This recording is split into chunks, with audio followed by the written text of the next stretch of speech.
being scared that they're not going to be What do here you anymore. feel is the cost of staying loyal to a version of yourself that no longer fits? What does a healthy relationship look like to someone who's used to dysfunction? Science has already proven that the number one factor to living a long, healthy life is the quality of your relationships. They're looking to people please, and people pleasing isn't the answer. How do you continue to feel worthy even when you're not Are worthy? you scrolling too much?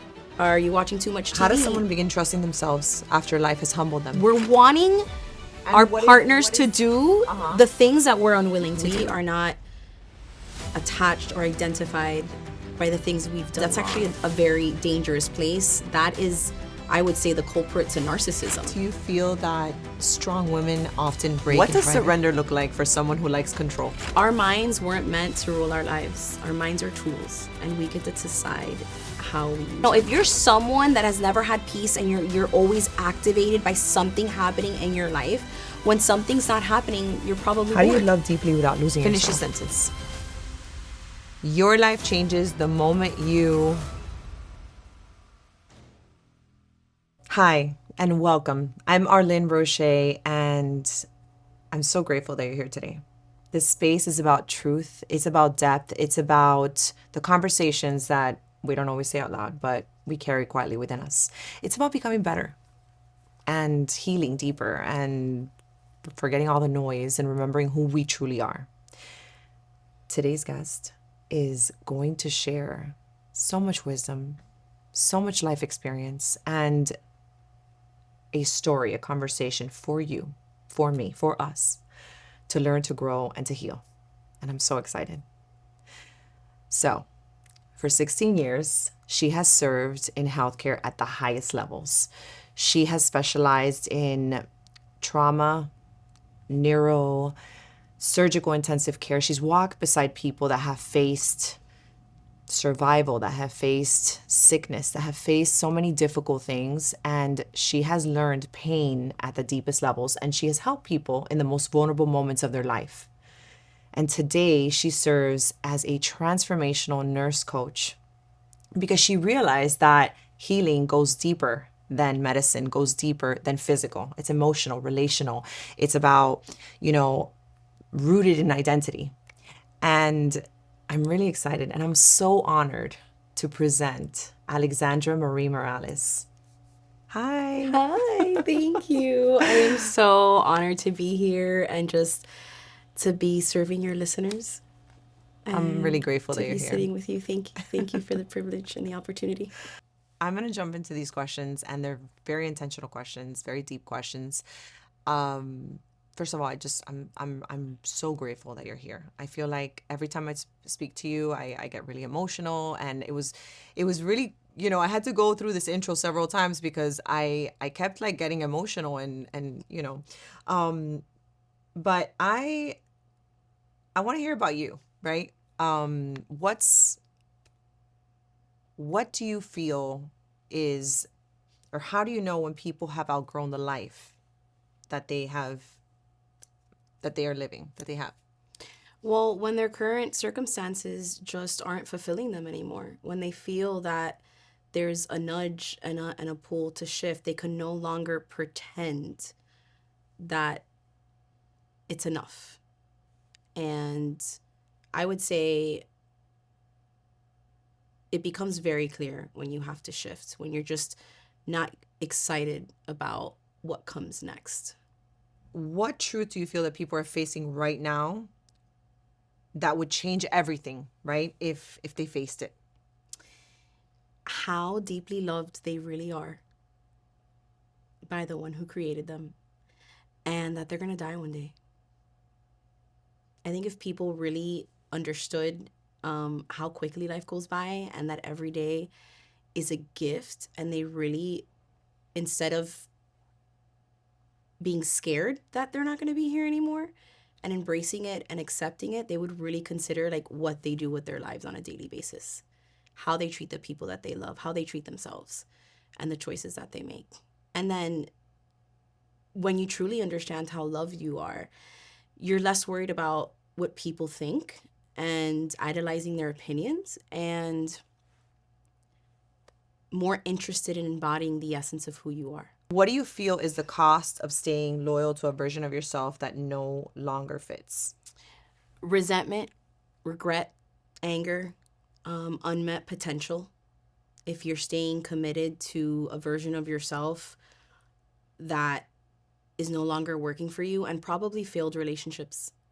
And science has already proven that the number one factor to living a long, healthy life is the quality of your relationships. So if you're staying stuck in versions of yourself that are no longer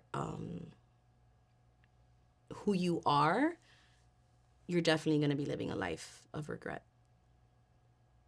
Why do you feel that there's so many women out there that are not, like, they're so capable and they still feel like they're not enough? Well, because they're defining their worthiness based on the world's definition of what that is. And instead of, again, how loved they are by the God that created them, how loved they are by the essence of who they are. I mean, it's a living miracle that we are here. Women are gifts to the world, gifts to the families that they're in, gifts to the communities that they serve. And so when we're defining what makes us worthy, I truly believe that that's why women are feeling that way. And they're looking to people please. And people pleasing isn't the answer. It's trying to find ways to ground yourself in love, honoring who you are, and getting curious on how to do that. If you don't know how to do that yourself, seeking help, seeking guidance from people that you feel can get you there for sure. I feel that I can totally relate to that, in the sense that, like, I've had moments in my life where, whether it's my career, my personal life, my relationships, whatever it is, it's like, oh my gosh, you know, am I ready for this? Am I worthy of this? And is this something, so it's something to always kind of, like, you're up to bat, and it's like the next best version of you is waiting for you to show up to step into this next version of your life. And it Yeah. takes a lot of work. I mean, it's a very And a lot of times we believe that we're worthy only when we're winning, wow, yeah. not when things aren't going well, and that isn't the truth. And so a lot of times when we're feeling this way is because we're not grounded in truth. How do you continue to feel worthy even when you're not winning? Isn't that Well, deeply rooted in what you feel makes you worthy, or well, makes a person worthy? part of life, winning and failure come hand in hand. Winning and what? And failure. Okay. Like you can't win without failing. And so one doesn't exist without the other. It's false to believe that you're going to get to the top without making a ton of mistakes, or not even get to the top. It doesn't matter if you get to the top or not. Winning doesn't have to be getting to the top of a mountain. Winning could just be, how are you enjoying life? How are you enjoying the stillness, the presence, the softness, right? What's the quality of your relationships? How are you practicing gratitude in your life? And so if you are a grateful person, you are winning at life. Again, now if we're determining our worthiness based on the world's definition, where a certain amount of money makes you worthy, or the house that you live in makes you worthy, or the car that you drive makes you worthy, it's not true. How does someone begin trusting themselves after life has humbled them? After life has humbled them, when life has gotten hard, knocked you down, Like, and really knock you down. and you're probably at this point where you're just like, I've made a ton of crappy decisions. I would say when you're not trusting yourself to take action and the next move, remove what isn't working. For you can know what isn't working in your life before you start figuring out what does work, and so eliminating what is not working in your life. And I can guarantee you we can all do that at all times because we're ever evolving and So can changing. you give me, like, an is Yeah, what isn't working? Are you overeating? Are you not walking enough? Are you too comfortable? Right? If you're too comfortable, get uncomfortable. Do something that scares you. Removing things. Are there people in your life or environments in your life that aren't serving you to grow and do better? Removing yourself from those environments. getting curious about potentially separating yourself from people that are not serving you properly. So removing first. Once you remove what isn't working, you make room for what is going to work. So I feel like there's an art, right? So I feel my biggest wins have been after the hardest, failures I've had. Like the biggest failure, my biggest wins have come after, because it's like, wow, you went through all of this. And in hindsight, I'm like, oh my God, thank God this happened, because if not, I wouldn't be here. But it's really hard in the process. It's really hard how do you stay grounded in that journey, in that failure? In that failure, I remember that I'm never alone, right? And I release any attachment that I need to have all the answers at all times. And so because I understand that I don't need to have the answers at all times, I'm surrendered and I'm in flow, and I'm able to receive the wisdom that's going to help me conquer or accomplish the next transition in my life without being too attached to the failure. I don't allow the fall to identify what I'm capable of. And I remind people that I work with this all the time. We are not attached or identified by the things we've done wrong. I have a personal relationship with Jesus Christ. And, if the God that loves me doesn't judge me based on my mistakes, like, why am I going to judge myself based on my mistakes, right? So just do better. Just do better, learn, and have faith. What are signs that someone is exhausted in their soul? Not just tired, but exhausted. I would say probably hopelessness and no longer able to pretend or numb their current circumstance or feeling. When you're feeling exhausted in your soul, I would say completely just beyond themselves. Hopelessness is the word that comes to mind. Hopelessness.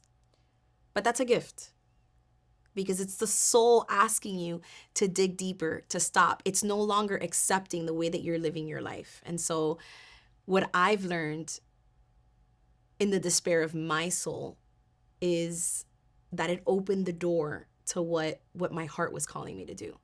And so we don't need to be afraid of like these heavy, hard emotions. We get to like lean into them, get curious about them, and then allow our creator to come in and give us the wisdom and the answers that we need. Why do people confuse being needed with being loved? Again, their worthiness might be attached to people pleasing, and they might have some codependency tendencies. They are idolizing. Love is already available to them, right? And they're not understanding that. They're believing, they're idolizing what they can do for others or how others can perceive or need them. It's a form of control, really. If you're feeling like you want to be needed, to be loved, that's actually a very dangerous place. That is, I would say, the culprit to narcissism, right? Where, Oh, wow. yeah, if you're doing things just for people to need you, is that real love? Even for you or the person that is needing you. You don't want to raise children that need you. You want to raise children that want to be around you, right? You don't want to be in a relationship, a romantic relationship with somebody that needs you necessarily. You want to be in a romantic relationship with someone that wants you, that enjoys being around you, that is independent with themselves without you. And so that can be a tricky thing. Do you feel that strong women often break in private? They do. And I think it's because the world has shown them that it's not safe. And it's also, I think it happens on purpose because God gets to meet us there in true and utter intimacy. And it's a blessing to be able to do that. Yeah. Yeah, I mean, if we're going to be honest and talk deep and go really, I feel like in my hardest moments is when I've broken down and prayed and gotten on my knees and said, please, God, show me the way. Give me this, give me the clarity, give me the light to what I need to do, my next steps, just allow it to flow into my life and surrendering. In my most desperate moments is when I felt most connected to spirit, and it's really like, now that I think back, it's really been like the marker. Right. I mean, I've thanked God for my pain. I've thanked God for my despair because it really grounds my heart, and it reminds me that I have God to lean on, and that he's always with me. How can someone stop abandoning themselves to keep other people comfortable? Setting boundaries. And Boundaries. boundaries. Yeah, a lot of people think that boundaries are walls to keep people out, and that's the complete opposite. Boundaries are an opportunity to honor what we need, and then giving the people around us that love us an opportunity to honor that for us, to love us in return. It's showing people, this is what I need, this is how you can love me. Something simple, that for example, having the TV too loud at home really bothers me. So if my son's watching TV and it's too loud, I ask him to lower it. That's a boundary. It doesn't feel good for me. I feel dysregulated and chaotic at home if he's playing with his toys, if the TV is too loud. And so my little guy, who's 6 years old, has an opportunity to, Miles. yeah, Miles, to love me in return and say, I hear you, mommy. I see you. Lower the TV, and everybody's good. He continues to watch his TV. I feel safe in my home. So boundaries, and it's interesting because when you set boundaries, you will get to analyze people's hearts. And when people set boundaries with you, you get to analyze your own heart too, because sometimes you may get offended, sometimes you may not like it, and you get to explore. If you want to see someone's true nature with their heart, set boundaries. If that person really wants to understand you, wants to create safety for you, they're going to try to understand where the boundaries are coming from, because boundaries are not about control. That's not what it's about. It's not about, you need to do this for me. No. This is what I need for me to feel safe, for me to feel honored, for me to be able to trust you, right? A boundary is, hey, we're going to go to dinner and I just shared something private with you. I would really appreciate if you didn't mention it to the people we're going to go see. Oh, you know what? Instead of getting defensive, what do you mean? I would have never said that. No, I respect your boundary. I hear you. It's not my business to tell. I love you. You're safe with me. I will not repeat that. So, honoring that boundary so that you feel safe and also connected. When our boundaries are honored, we feel connected to the people honoring them. We feel loved, right? So, I would say boundaries. What happens when someone keeps giving from an empty place? Burnout. Probably burnout, regret, and a lot of anger when you're giving out from an empty place. It just doesn't work. It doesn't work. My personal story, working in critical care, I was pouring into the lives of a lot of people and abandoning what I needed. Just really giving into like the hustle culture that I thought was what defined my identity as well, and how much I could produce, how hard I could work, what I could contribute to society. Um, and so I would say burnout and a lot of anger, because people, if you're waiting on people to give you what you actually need, they're going to drop the ball every single time. Every single time. You need to find a way to give yourself what you need, and then create a circle of people that you can trust, that honor you, that love you, that see you, and want to create safety in your life. Alexandra, how do you know when God is redirecting your life? When things start to dissolve and you don't know how or why in your life, relationships, jobs, opportunities, ideas, when things are just not going your way and you have an idea for something and things are happening, God is working behind the scenes and restructuring things for you, right? God has made a promise that He uses everything, nothing, the bad things, the mistakes, He uses it all for our good. And so if things are dissolving, I'd say God's working in your life, many times. I mean, there are blessings. Obviously, you can see the fruit of the Spirit in your life. But mostly, if there's a shift calling you in deeper, things are going to start dissolving. Friendships, relationships. things like that. So the delay that people resent is actually preparation. It is preparation. And if that's so, the question is, who do you decide to be and what do you decide to do in the delay, in the preparation? I would, I mean, I want to add to that because I feel like 2026 really brought a lot of changes to my life. And the person that I feel that I am today and the person that I am, now currently wasn't the person that I was a year and a half, 2 years ago. And I really had to step up to prepare. I didn't even realize it was happening. It was a transformation. So, I mean, you're living proof of that because we've been working together for quite some time now. But I know that if I wouldn't have been open and prepared for this version of my life, I wouldn't have been able to receive it. Right. Right. And I think you knew something was shifting, and even though many times when things are changing, it's I think it's expected to be scared and to be fearful, and you followed the nudge of your intuition, and you also have people that love you because your sister was a saving grace in your life at that time too, right? And this is why it's so important to stay grounded in the people that truly love us and see us. And God doesn't just work in our lives, he works through the people that love us. And so I know that I came into your You're life really crying. because of the deep love that your sister has for you and the discernment that she's living with and the way that she wanted what was best for you, and it was just divine timing. What does surrender look like for someone who likes control? Not letting your emotions rule you, right? And you can feel the things that you're feeling, right? But practicing mindfulness and observing your thoughts. Thank you. Our minds weren't meant to rule our lives. Our minds are tools, and we get to decide how we use our minds. And so, yeah, I'd say not letting your emotions rule you. How can someone trust God and connect to God in a season that feels hard and silent?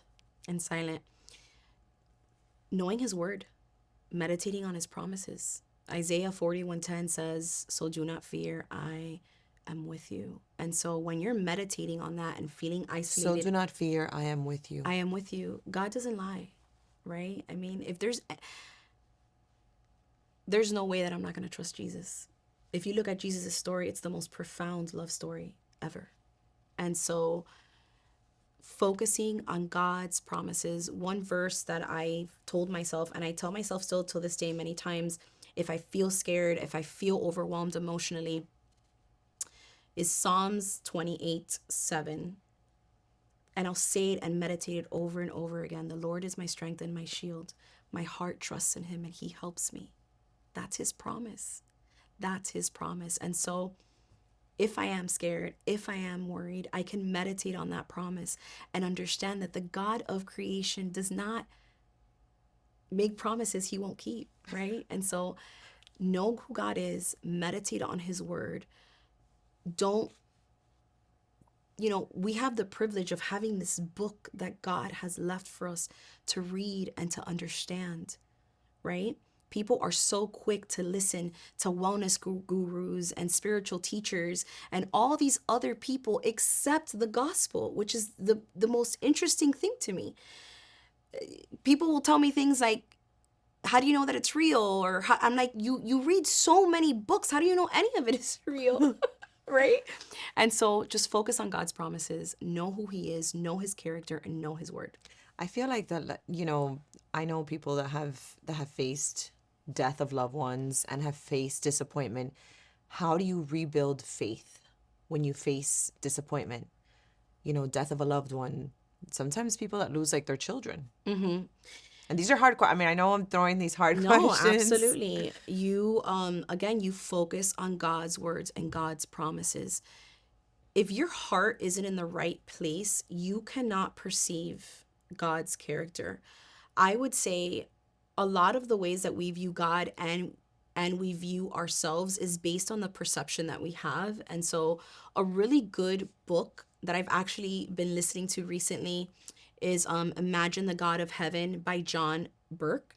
He's an Wow. engineer who used to be an atheist. Now he's a pastor. He's done, I think, over 1,500 near death experiences, Oh, wow. interviews, near death experience interviews. And people from all walks of life, different religious backgrounds, different careers, CEOs, attorneys, doctors, young children, and the things that they've seen. And so, how do people walk into faith again when they know the God that they serve? When they know the God that they serve and they understand that the things that are happening in this world, they're not happening because anything is wrong with God. They're happening because things are wrong with humanity. Things are wrong with us. We have given the gift of free will, and with free will comes the choice of deciding to be righteous or the choice of deciding to be evil. And so, unfortunately, we live in a world where bad things happen. And there's a lot of things in the back end that we will never understand. And I truly believe that when you're walking righteously, alongside God, there is favor over your life and protection over your life. And I always tell my kids, I'm like, life is hard. Without God, it's harder. absolutely. And I'm guilty sometimes. I'm not as consistent with my prayer, with my journaling, or even attending church, which I feel is not like a thing to do, Mm-hmm. but more so an enriching of the soul, a Right. reset for my week. That's how I view it. And so, It's a relationship. yes. Just like the one that you have with your partner, the one that you Yes. have with your children, Yes. right? And then a lot of people could say things about your partner, but they don't know your partner intimately like you do. And so a lot of people could say things about God, and you're going to listen to them if you don't have a personal relationship with God. And so people get different versions of who God is. It's about a relationship. It's not about religion. What are the signs? Wait.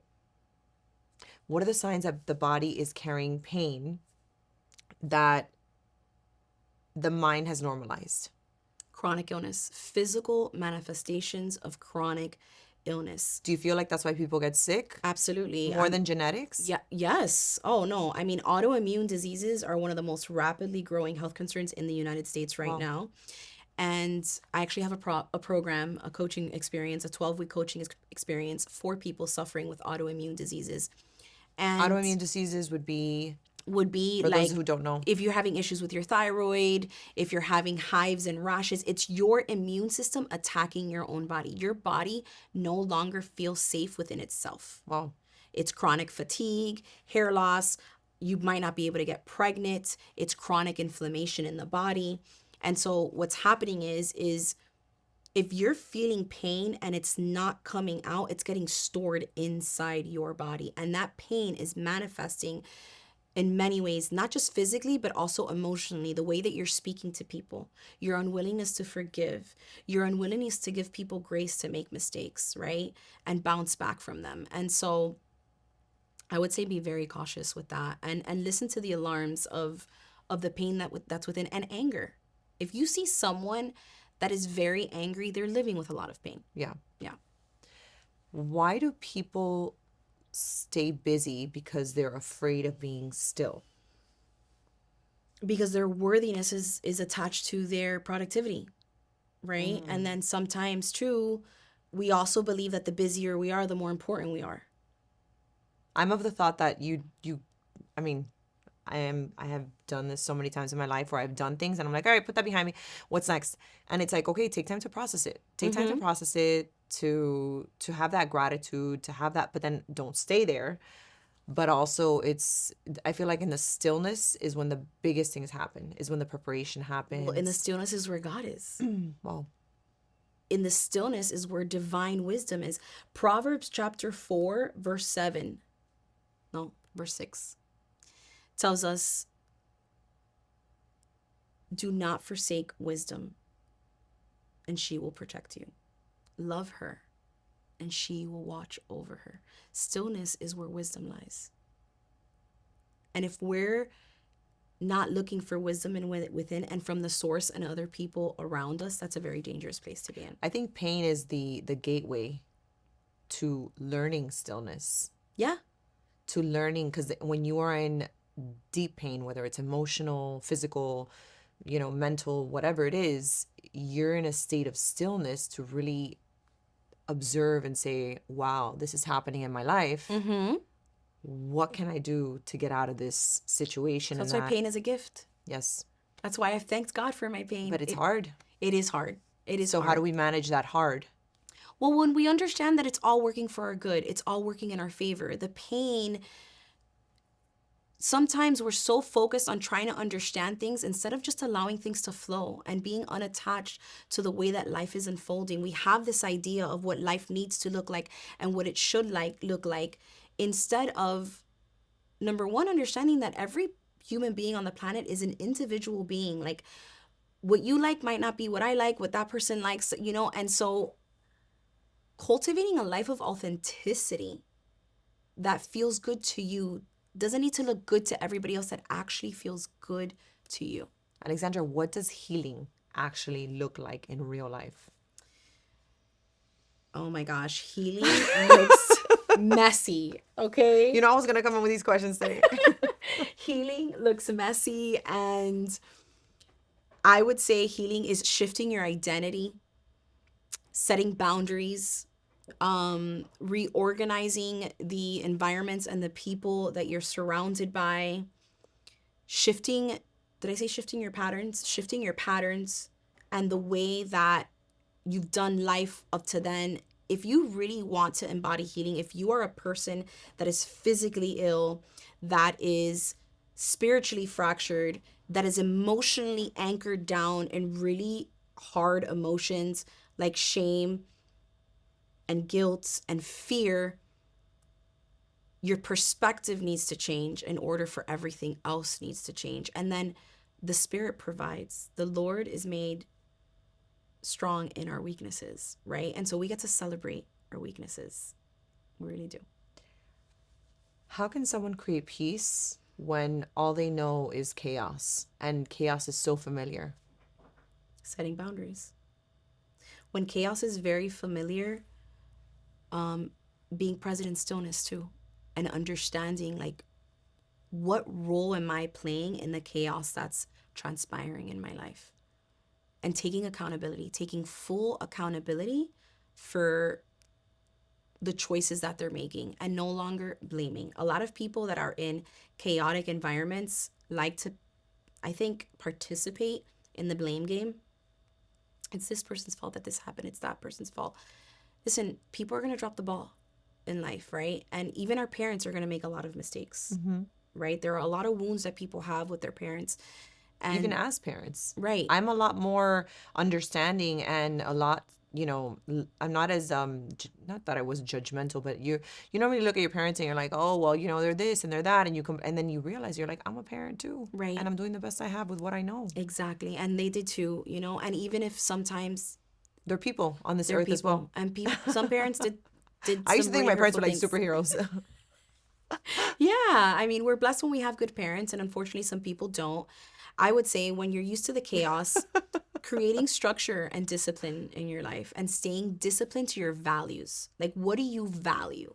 That was a big exercise that when we first started working, just a Yes. disclaimer, first started working, we did a list of values. And those values, I didn't realize how important it was. It was the foundational work to what leads and directs my life. And The you kept choices you were saying, if making. you don't do this list and you really are not intentional with this list and what you're not going to be able to move forward. Right. What's important to you, Orlin? What do you value in your Exactly. life? Exactly. And I think if we all get really curious about our values and then staying disciplined to honoring that, we can pull ourselves out of the chaotic cycles that we're in. What do you feel like? What do you think or what do you believe that peace feels like to someone who has never known it?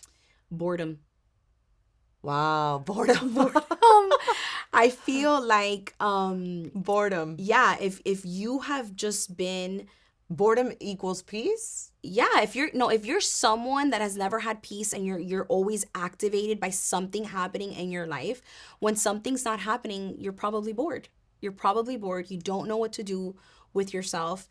I've personally, been present with this experience, and I was actually talking to my coach about it, where I was like, growing up, there was somewhat chaos in my life. I mean, despite my family doing the best that they could, they did the best that they could. But being immigrant parents into this country, there was a lot of things happening that just created a lot of chaos, and they didn't have the right tools many times, right, to navigate that.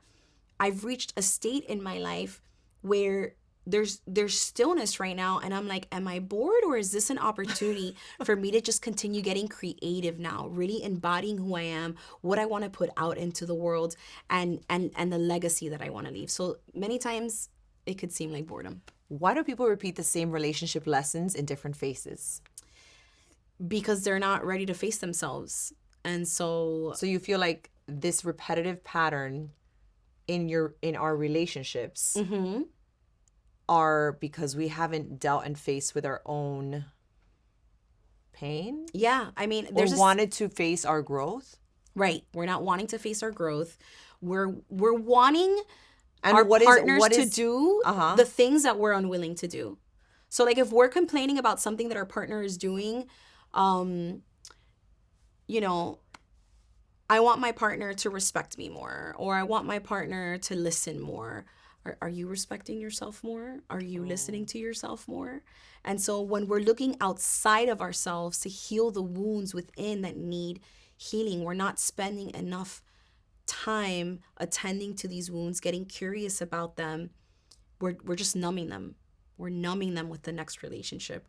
We're numbing them with the next problem, right? And We're so, numbing them with activity, with staying busy, and yes, not really, we're putting a band-aid on something that really needs exactly, exactly. And if we're hydrogen peroxide, yeah, gauze, what is it? Neosporin. Neosporin, Mupiricin is the one I love. Mupiricin, yeah, Mupiricin, yeah. What does a healthy relationship look like to someone who's used to dysfunction? I would say someone that allows you to be who you are without judging you. Someone that doesn't judge you for making mistakes. I would say someone that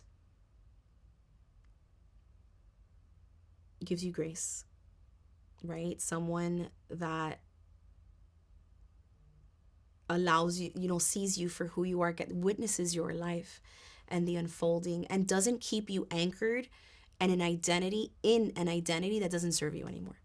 So we get to change, we get to evolve, we get to shift. And someone that really loves you walks with you as you do that in a healthy relationship. How do you love deeply without losing yourself? You stop idolizing your partner and you idolize God. Yeah. God is love. God is the creator of love. And so how do we really understand love if we're not connected to the one who created it? And so don't idolize your partner. Idolize God, pull from that wisdom, and then understand how you can love this person that God loves as well, that you have the privilege of walking life with. And because partnership is a privilege. Living life with a partner is a privilege. And so, yeah. What do you feel happens when someone figures out their worth before entering love, or someone that really values their worth before entering love? What changes? What's the difference? I think someone that understands their worthiness is better able to discern who is for them and who isn't for them a lot sooner.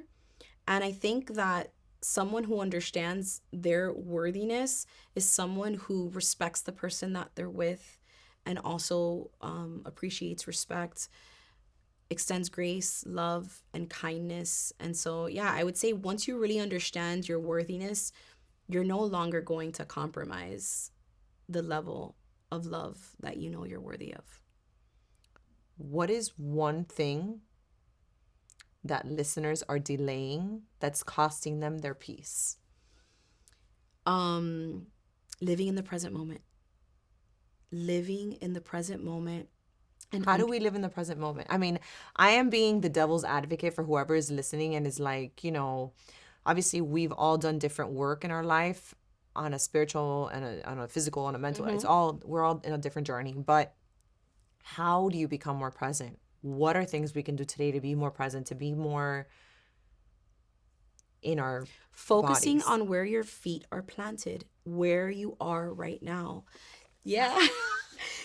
Connecting to your breath, right? Connecting to your breath and your life force and just feeling gratitude. Gratitude is an extremely powerful practice and skill. And so gratitude brings peace into your life. I would say living in presence and also understanding your role in life. Our role isn't to worry, our role is to take action, right? The worrying is left up to God. The rest is left up to the creator. Just take action and don't worry about making mistakes. God gets to use it all. Nothing is wasted. What do you believe about why people feel that they need to be ready as opposed to just starting now? Because they're afraid of making mistakes. And they also haven't understood, like I said before, winning comes with failure. It comes hand in hand. You can't win without failing. Like it just happens. And so there is never going to be a perfect moment. Take messy action. Have fun with I it. remember you saying this to me. You had said, Arlene, childbirth, Arlene, childbirth is messy and it's beautiful. Right. Nature is messy and And it's it's beautiful. beautiful. And it's that was very impactful for me. Yeah, sometimes when we're unsure of what we're capable of, we're not going to get there until we go through the process and really like do the hard things and say, wow, I'm a lot more resilient than I thought I was. But you're never going to perceive and see that version of you if you don't take action, if you don't take messy action. If someone feels stuck today, which I'm sure that at least one person that is listening may feel this way. Mm-hmm. What do you what is their first move? What would you tell them as your coach? Mm-hmm. As their coach, not your coach, you're my coach. As their coach, what would you tell them? Their first move. Remove what is not working. Remove what is not working if you're feeling stuck. You cannot create, or it's probably less likely. I shouldn't say you cannot because that's like a definite, but it's probably unlikely for you to create and become the person that you need to become from a place of confusion and just being stuck, right? So just remove it. Remove it out what isn't working. Are you smoking? Are you vaping? Can you remove that out of your life? Are you eating fast food? Are you someone that's overweight, that you're suffering from blood pressure, high blood pressure, migraines, unable to sleep? Can you reduce your sugar intake? Like, do you have people around you that are continuously being passive aggressive and insulting you or making jokes that don't remove what isn't working? The environment. Are you working at a job that is sucking the life out of you? Right? Get curious about your exit strategy, how you're going to get out and move. And so just start removing what isn't working. And it might not just be like a thing. What isn't working could be your mind, like your thoughts, right? So really questioning your thoughts. The gospel tells us to hold our thoughts captive, right? I mean, the mind is a very influential place. And so if you don't know what to get rid of your limiting beliefs, right? Get rid of the thoughts that are making you believe that you're not loved, that you're not worthy, that you can't do hard things. So just removing what isn't working. Can you give me one lie people need to stop believing immediately, right now? That they don't need God, that they can do it without him. That they can do what without them? Life, this existence, all of it. Life or a peaceful life? Um, I would say life in general. There's going to be a judgment day, and everything that we have in life is a gift. If you're smart, that's a gift that's been given to you from something way beyond you. If you're wise, that's also a gift that's been given to something way beyond you. So if your ego is so blown up that you believe you can do it without the one that created you. That's a lie. And to experience life in that way, I also feel like we're gypping ourselves because it's such a beautiful. When I tell you that there is this peace and this joy in my life because I walk with my creator on a daily basis, and it wasn't until I started really truly doing this intentionally that I realized that I get to take anything that is concerning me to him. And then every single person that I get to help, support, and love is an extension of that love. That isn't coming from me, that's coming from something beyond me. So the lie is thinking that you don't need God in your life. What do you feel about knowing this and maybe not shoving it down people's throats? Like, how do you get others to realize this magnificence, this peace, this relationship? It's not about shoving it about, I mean, God doesn't shove it down our throats. He gives us free will, right? I It's a mean, I'm choice. not saying it in that way Right. because I have realized that I need God in my life, and it's made huge changes. It's I could not do it without God. But I am saying this for this person that's listening, that perhaps is like, oh, I don't want, Right, this. right. I mean, that's fine too, trusting that nothing is impossible and that you're not bad because you're not doing it that way. That's not what that is. And it's not my role to condemn or pass judgment on anybody. What I would say is people that may not agree or align with this belief is loving them anyway, and giving them the space to uncover and find their way on their own time. I'm just an extension of God's love. And so trusting that God's doing his thing and that everybody knows their own journey and that everybody else is the expert of their own lives. Finish the sentence. Your life changes the moment you Start taking accountability and understanding what you're responsible for, taking action towards what you can control, and giving the rest to God. start taking accountability, Mm-hmm. understanding that What you can control and what you taking can action control, towards that, taking action towards that, and leaving the rest to God. and leaving the rest to God. Mm-hmm.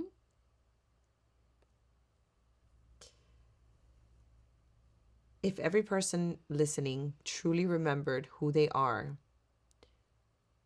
what would tomorrow look like? I would say tomorrow would look hopeful.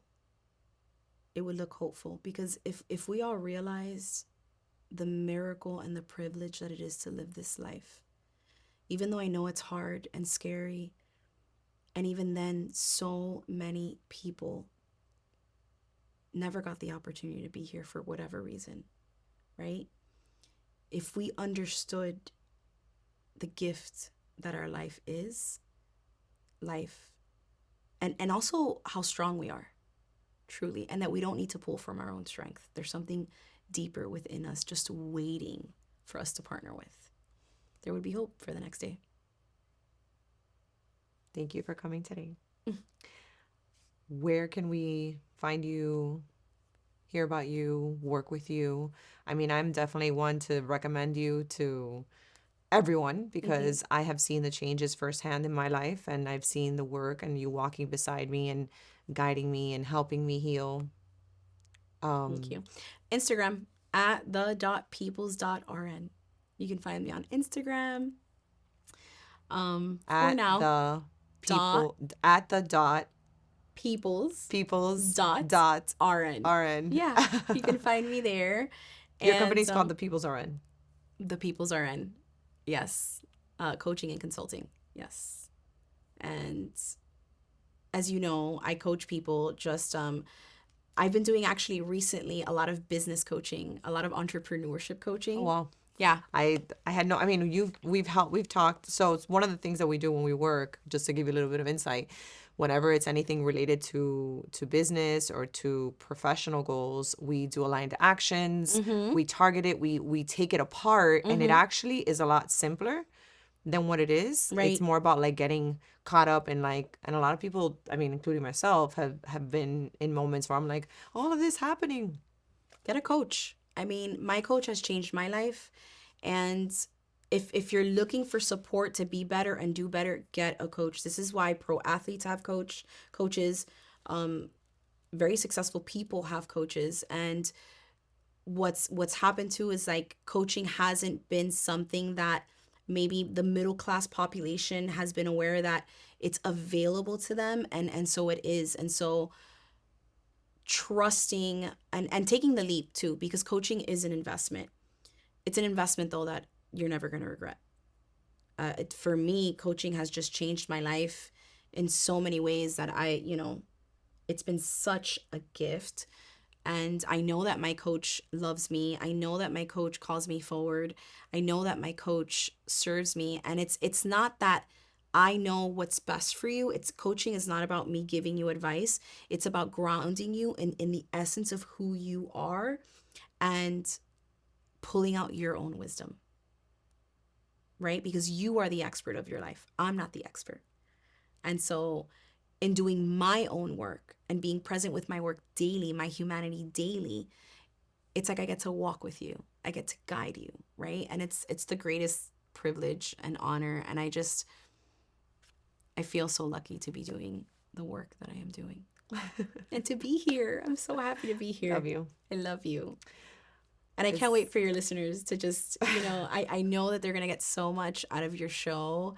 And you are just such a beautiful person. And it is such an honor to serve you and support you and to be here. And I've seen the people that love you. You have such a beautiful group of people that love you. And that is just a reflection of how loved you are, right? And how covered you are and favored you are. And so thank you for having me. Thank you. We have come to a close and we have shared a beautiful session with Alexandra today. And I am so grateful. And I hope that this podcast episode has given you something to take away and to improve your life, even if it's just in a small way. If you like this podcast, if you enjoy listening to this content and you want to listen to more of it, subscribe, like, follow, and I can't wait to see you on the next one.